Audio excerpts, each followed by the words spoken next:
ನಿನಗೆ ನೋಡ್ಲಿಕ್ಕೆ ಆಗುದಿಲ್ಲ. ಸರಿ ಅದಕ್ಕೆ ಬೇಕಾಗಿ ಚೀಟಿ ಕರ್ಕೊಂಡೆ ಚಲಾಯಿಸಿದ. ಹೌದು ಅದಮ್ಮ ನೀನು ನಿನಗೆ ಸರಿಯಾದ ಶಿಕ್ಷೆ ಕೊಡೋದಕ್ಕೆ ಬಂದವ ಅರುಣಾಸುರ ಸಿದ್ಧ.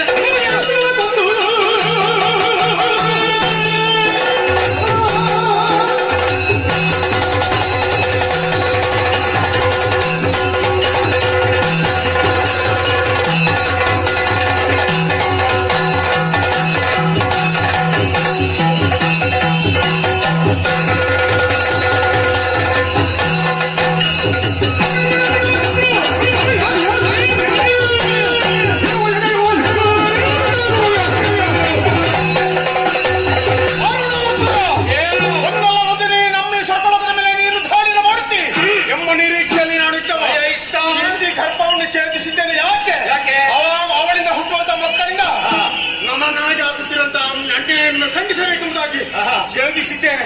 ಅತ್ತೆ ಹುಟ್ಟಬಾರದು ಅಂತ ಇದನ್ನೆಲ್ಲ ವಿಚಾರಿಸಲಿಕ್ಕೆ ನೀನು ಬಂದ್ಯಾ? ಗುಣಾರಕ್ಕೆ ನೀನು ಬಂದೆ ಅಂತ ನೋಡು.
ಮತ್ತೆ ಮಂಗಳ ಅಂತ ಹೊಗಳಿಕೆ ಯಾರ ಗೋರ್ಮಂಡೆ ಗೋರ್ಮಂಡೆ ಹೊಗಳಿಕೆ ಇಲ್ಲ ಅದು ಬಿಚ್ಚಿದ್ದಲ್ಲ ಏನಿಲ್ಲ ನಮ್ಮವನೇ ನಮ್ಮವರೇ ಯಾವ ದಾರಿಯಲ್ಲಿ ಹೋಗಿದ್ದಾನೆ ಕಾಣುವುದೇ ಇಲ್ಲ ಮಾತಾಡಿ ಕೊನೆಗೆ ಹಾಗೆ ರಣ ಹೇಳಿ ಅವ ಏನೇ ಆಗಿರ್ಲಿ ದೇವೇಂದ್ರ ಪೀಠ ಯಾಕೆ ಬಿಟ್ಟು ಕೊಡುದಿಲ್ಲ ಅನ್ನೋದು ಈಗ ಗೊತ್ತಾಯ್ತು. ಇದರಲ್ಲಿ ಕುಳಿತರೆ ಸಾಕು ಹೇಳುವುದಕ್ಕೆ ಮನಸ್ಸು ಬರುವುದಿಲ್ಲ. ಬಹಳ ಮೃದು ಆಗಿದೆ, ಸಂತೋಷವಾಗ್ತದೆ. ನಮ್ಮವರೇ ದೇವೇಂದ್ರ ದೊಡ್ಡ ಮೋಸಗಾರ ವಂಚಕ ಮುಂದೆ ಬರುವುದಿಲ್ಲ.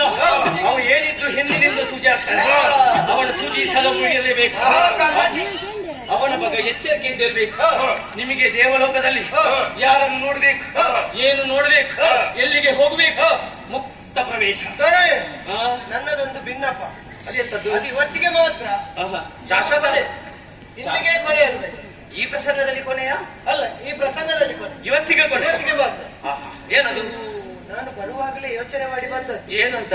ಇಲ್ಲಿ ರಂಬೆ ಸಿಗ್ತಾಳಂತೆ. ಸಂಶಯ ಬೇಡ, ಸಿಗ್ತಾಳೆ. ಹೌದು. ಮಟ್ಟಿಗೆ ನೀವಲ್ಲಿ ವೇದವಿರಾಜಪುರದಿಂದ ಹೊರಡೋಗಿ ಹೇಳಿಲ್ಲಲ್ಲ, ಇಲ್ಲಿ ಬಂದ ಮನಸ್ಸಾಯ್ತಾ? ನಾನು ಮೊದಲೇ ಯೋಚನೆ ಮಾಡಿದ್ದೆ ಹೇಳ್ಬೇಕು ಅಂತ. ಏನು ಮಾಡಲಿಲ್ಲ. ನಿನ್ನ ತಂದೆ ತಾಯಿಯವರ ಗತಿ. ನೀನು ಮೊದಲೇ ರಂಬೆಯನ್ನು ಬಯಸಿದ್ಯಾ? ಏನೇ ಆಗಿರ್ಲಿ, ಇಷ್ಟು ದುಡಿದಿದ್ಯಲ್ವಾ, ನಿನ್ನ ಇಷ್ಟಾರ್ಥವನ್ನು ಈಡೇರಿಸಬೇಕಾದ್ದು ನನ್ನ ಕರ್ತವ್ಯ. ನೋಡಲ್ಲಿ ಮುಂದು ರಂಬೆ ಅಂತಃಪುರಕ್ಕೆ ಹೋಗುವ ದಾರಿ. ಮುಂದೆ ಹೋಗಿ ಬಲಕ್ಕೆ ತಿರುಗಿ ಹೋಗಲ್ಲಿ. ಇಲ್ಲದೆಂತದ್ದ? ಅಯ್ಯೋ, ನೀನು ಊಟ ಮಾಡ್ಲಿಲ್ಲ? ಯಾಕೆ ಭಯ? ನಾವೇ ಅಲ್ವೇನಾ?